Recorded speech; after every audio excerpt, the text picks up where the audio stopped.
Hi all, welcome back to this mini-series on the operatic voice. In the last video we explored the soprano voice and all the soprano subtypes. In this video, part 3, we'll be looking at the mezzo soprano.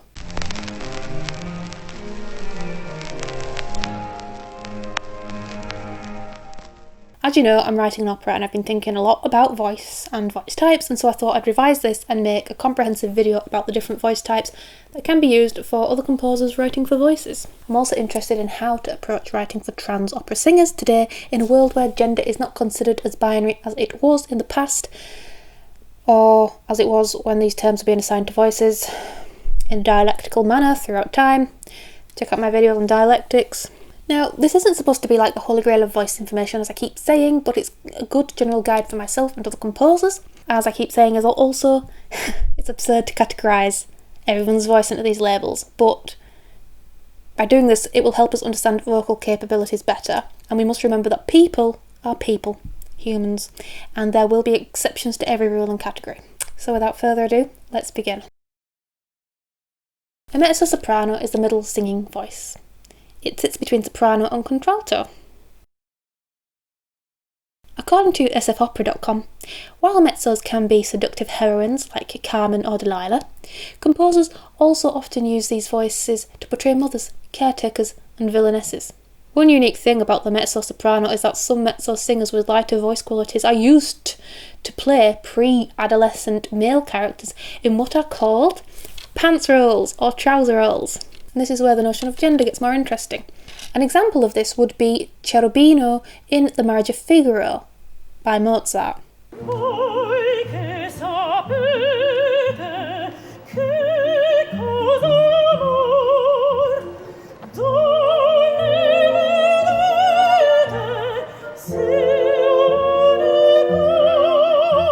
That's already demonstrative of an interesting play on the traditional view of gender. Famous mezzo-soprano roles include Rosina from Rossini's The Barber of Seville,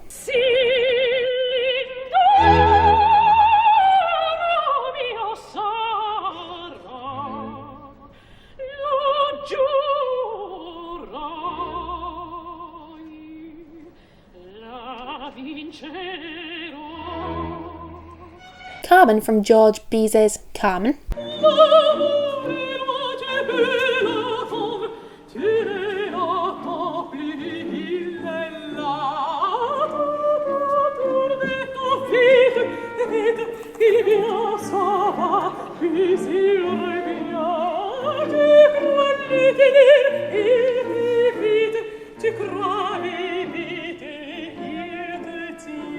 and Amneris from Verdi's Aida.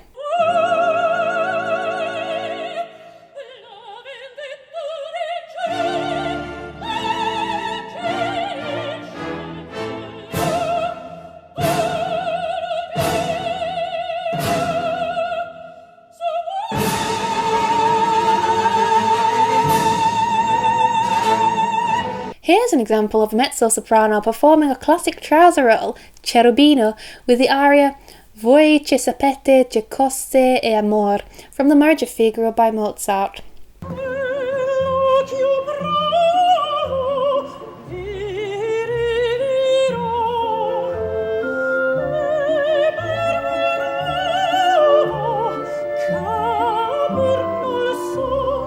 I got this example from sfopera.com, useful link to have a look at. It's got some good examples on there. Now let's look at the Coloratura mezzo soprano. A Coloratura mezzo soprano has a warm lower register and an agile high register. They have a range from approximately the G below middle C, G3, 196 Hz, to the B 2 octaves above middle C, B5, 988 Hz. Some Coloratura mezzo-sopranos can sing up to high C, that's C6, or high D, D6, but this is very rare.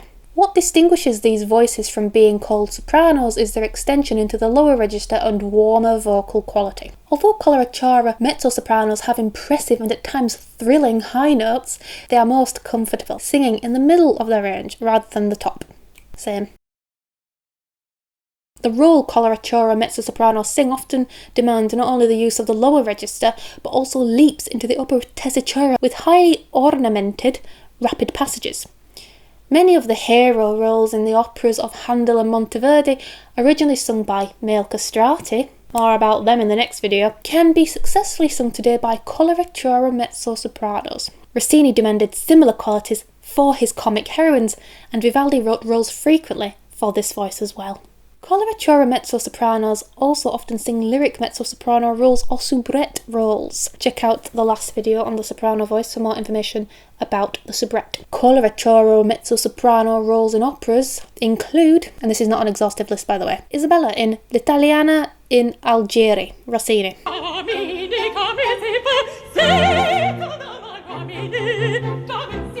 Now let's look at the lyric mezzo-soprano. Vocal characteristics and range. The lyric mezzo-soprano has a range from approximately the G below middle C, G3, to the A 2 octaves above middle C, A5. This voice has a very smooth, sensitive and at times lachrymose quality. Lyric mezzo-sopranos do not have the vocal agility of the coloratura mezzo-soprano or the size of the dramatic mezzo-soprano. Now, the lyric mezzo-soprano is ideal for most trouser roles. An existing repertoire for the lyric mezzo-soprano include Ariadne in the Minotaur by Birtwistle,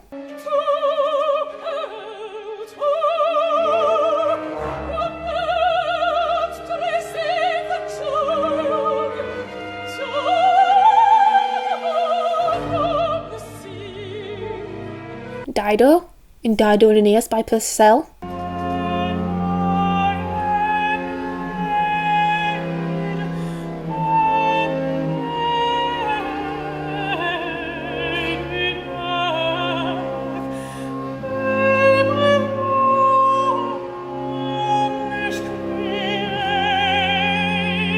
Miranda in The Tempest by Thomas Adès,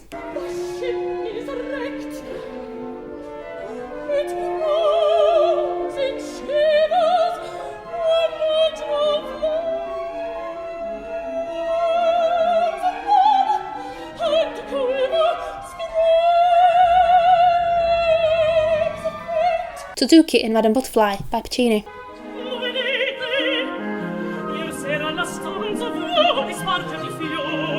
Now let's look at the dramatic mezzo-soprano, vocal characteristics and range. A dramatic mezzo-soprano has a strong medium register, a warm high register, and a voice that is broader and more powerful than the lyric and coloratura mezzo-sopranos. The range of the dramatic mezzo-soprano is from approximately the F below middle C, F3, to the G 2 octaves above middle C, G5. The dramatic mezzo-soprano can sing over an orchestra and chorus with ease, and was often used in 19th century opera to portray older women, mothers, witches, and evil characters. Verdi wrote many roles for this voice in the Italian repertoire, and there are also a few good roles in the French literature.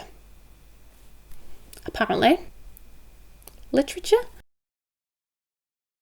The majority of dramatic mezzo-soprano roles are within the German Romantic repertoire of composers like Wagner and Richard Strauss. Like coloratura mezzos, dramatic mezzos are also often cast in lyric mezzo-soprano roles. The Gingerbread Witch, Hansel and Gretel by Humperdinck.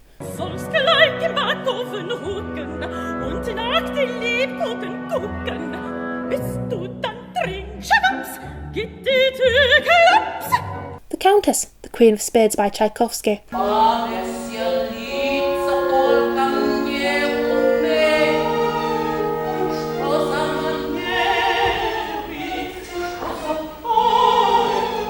Fricka, Das Rheingold, Die Walküre, Wagner.